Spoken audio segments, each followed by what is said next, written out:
This is Danny Flexen here for Seconds Out. Delighted to be joined by unbeaten cruiserweight Richard Riakporhe. Richard, it's been a while. How are you doing?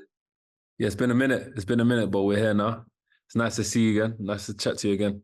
And you, All good, mate, man. and you. Now, one of my colleagues interviewed Opetaia earlier today, actually, and he was talking about his experience. Didn't last very long, but his experience in the Tyson Fury camp before the original postponement of the Usyk fight. How do you weigh up that fight between Fury and Usyk, as it's only, a month away now? A month today, actually.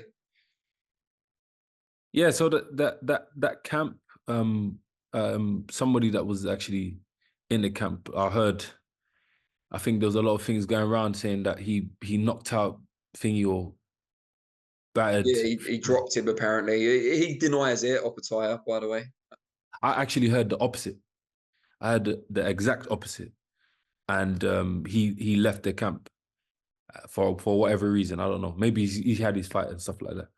And yeah, I think that fight is, you know what? And on another note, that fight is a good fight.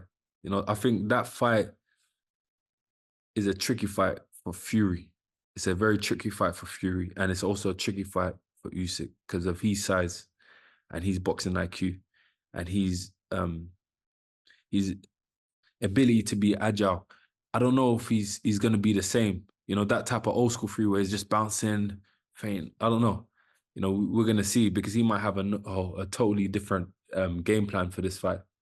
But he does look a bit more trim than usual. I've seen him in his last conference, and yeah, he looks a bit more trim, So he's probably coming in lighter so he can move around.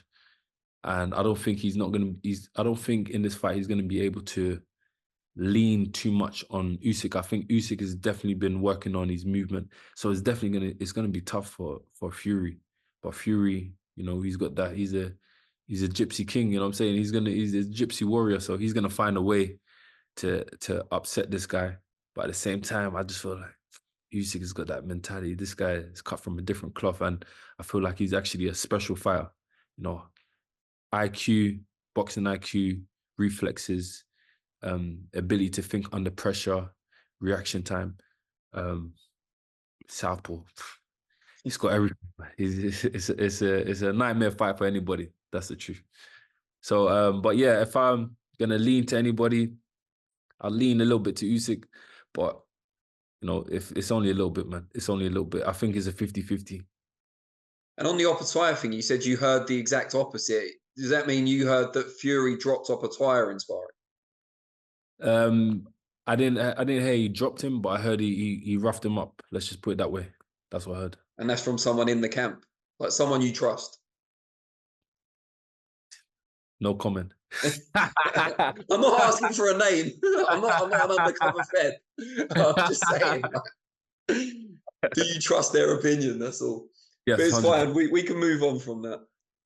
While we're talking about the heavyweights, obviously Anthony Joshua's enjoyed a bit of a resurgence over the last couple of fights. People will point to the opposition, obviously, as well, but also the influence of Ben Davison and his team down in Harlow. You obviously were in the same gym as AJ for a bit during his time with Angel and then latterly Robert Garcia. What was he like back then? What was your experience of working alongside Anthony Joshua? Yeah, Anthony Joshua, he had a different energy. You know, it's funny because sometimes I always kind of analyze boxes, and especially the boxes that came from nothing and made something out of boxing, and they're in a very financially stable or secure situation, but they're still boxing. So I always look at them, I proper study them and see, do they still have the hunger? Because I can't tell you that I would be the same hungry midnight train with loads of money in my bank, like ridiculous amounts. But, you know, I always, look to other people, and I respect that, they can come into the gym, especially with AJ. I respected that he can come into the gym, even though he made so much from boxing, and he's still here showing up and he's trying to improve. And also just not caring about everything else that's going on outside of the gym. He's not the type to, let's say, want to link up with different celebrities and stuff like that, even though he has a great social status. and he could easily do that. He just likes to be in his own space with his close friends that he trusts and he likes, and they're just normal people that you see jamming on the block. You know what I mean? Coming from where he came from, you know, in Watford. So I respect that. I respect that. And he was always studying boxing. Like, he's like obsessed with boxing. Always, like, I'm not being funny, but I wasn't even like, I did boxing at one point as a pro. And when I came home, I'll never watch a fight. And I'll do everything else but study boxing when I got home. And when I go to the gym, I'll just do the boxing again. But he was actually studying it, you know, everywhere, and in and out of the gym, which is what I respected. So he kind of gave me a new insight about, you know, maintaining the hunger and finding, you know, another way once you achieved, certain of your goals, certain goals that you set for yourself, and just trying to find something else to keep you engaged. But I feel like I think it's a natural thing, you know, you have to actually like boxing and be passionate about it, enthusiastic about it. Some people actually do it just for like money or just to get themselves out of a position, and then that's it, it's done. And I've seen it. You've seen it a lot, Danny, like with certain fighters, they reach the big time, make some money, and then that's it. They go AWOL. You know, they're out drinking in the clubs, living life. You know, I don't blame them, you know, as long as they're happy. That's the most important thing. But yeah, I like that. Did it rub off on you at all? You said, you know, you didn't spend much time at home watching and studying. Do you do that more now, or are you still the same way you were before? Yeah, 100%. I definitely do it now. I now I watch fights. I'm more interested in seeing the outcomes of certain fights. I study it. I never used to do that before. I never used to sit down and watch boxing. Never, never. I thought that was like more of a waste of time. Unless there's like a certain type of fight I want to see, like Mayweather, for example, I'd actually see him. I'd watch some of his fights, and that's it. Nobody else. But now I actually, you know, check out different fighters, different styles of fighting, you know, and learn different things. So yeah, it's definitely rubbed off more. And it also rubbed off because of Angel. Angel's always watching boxing. He's always watching. He's proper obsessed. So that definitely rubbed off on me as well. Great stuff. Now, before I let you go, the Midnight Train. Obviously, we know the song and stuff, but where did it come from? Who decided to give it to you, or did you decide? So I used to go on a show with Andy Goldstein and Jason Cundy.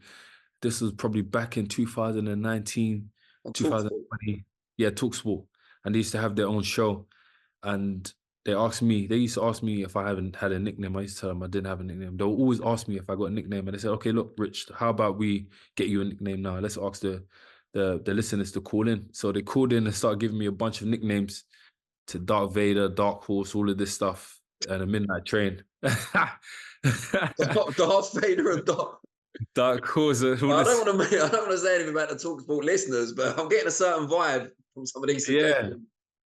yeah, it's a weird vibe, but yeah, they gave me that name, the Midnight Train, and I thought we meditated on it for a second, and we said, you know what, that's the best one out of all of the names they gave, and I thought, you know what, what do you think? Should we run with this? And I was like, okay, let's run with it. But I never used to use it a lot until people actually used to see me out and say, oh, that's the train, Midnight Train. Yeah, I heard you on the show, man. Love what you're doing and stuff. And I'm like, you know, that sounded kind of decent now, because I think it just didn't resonate with me first.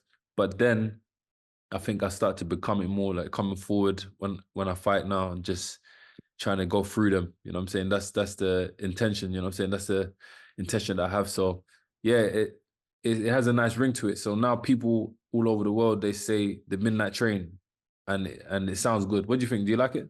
Yeah, I like it. I'm just thinking there must be some random like Talksport listener out there who gave you that name and has no idea. You hope they Basically, followed your career since. I mean, you don't know who they are. you know what? I think they'd have. I think they have. There's a bunch of people that do follow, because I go on like Drive now, and I still go on Goldstein show, so it's pretty cool. And he's working with Virgin now. He's everywhere. He's doing his thing. But yeah, people still listen to him that was on, you know, that show. Well, all's well that ends well then. Literally. Wicked. Mate, I look forward to the announcement next week, and then maybe we can do this again in the build-up to the fight. 100%. Are you going to be down there? Yeah, definitely. Now I know it's in London. It's much easier, yeah. Sounds good, man. Okay. All right, wicked. Thank you, Rich. Really appreciate it, mate. No problem, man. Have a nice one. And you, take care. Speak soon.